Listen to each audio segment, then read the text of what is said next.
Hello!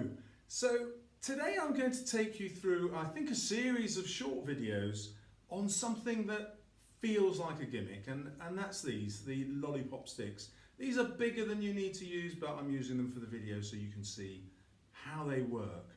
Now, firstly I should say, they are mainly an assessment tool, at least in terms of the way you might have come across them, but I'm going to show you lots of ways that these apparently gimmicky things are fundamental to how you can get good learning behaviour in your lesson.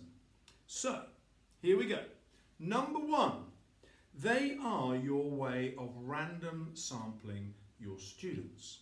So whatever you've been studying, you want to ask your students key questions to see if they recall information and then if they understand the information. Let's start on those two basic levels before we get to anything higher. So recall information needs to happen quickly because you want them to be able to recall it quickly, and consequently it might go something like this. What does iambic pentameter mean?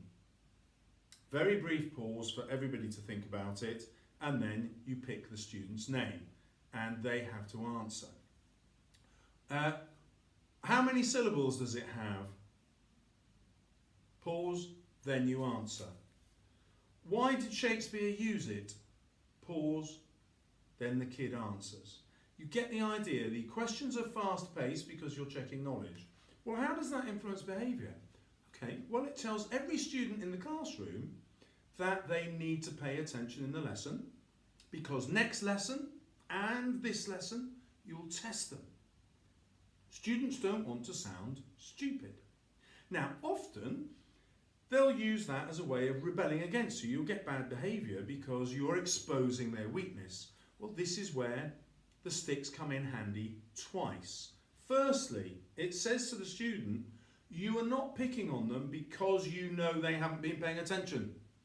You are not picking on them because you've noticed they've turned their head or might be leaning on two legs of their chair. All things that you will call attention to possibly in other ways in the lesson. However, during the questioning part of your lesson, you are never picking on that kid, and they know it. It's explicit, it's visible.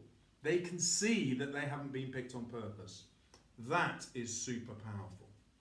But it gets better, because when this student answers a question correctly, and then this one does, and then this one does, and then this one gets close, and you make them think, and then they answer the question, and then this one does, but then this student who would normally misbehave and doesn't answer the question properly, they can no longer look cool. They have zero kudos in getting the answer wrong because these randomly picked people got the answer right.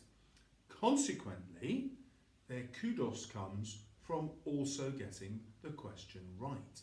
And because you're testing recall and memory, everyone in the classroom has the same opportunity to get the question right. It doesn't matter whether they're clever, whether they arrived with a high reading score or a low reading score.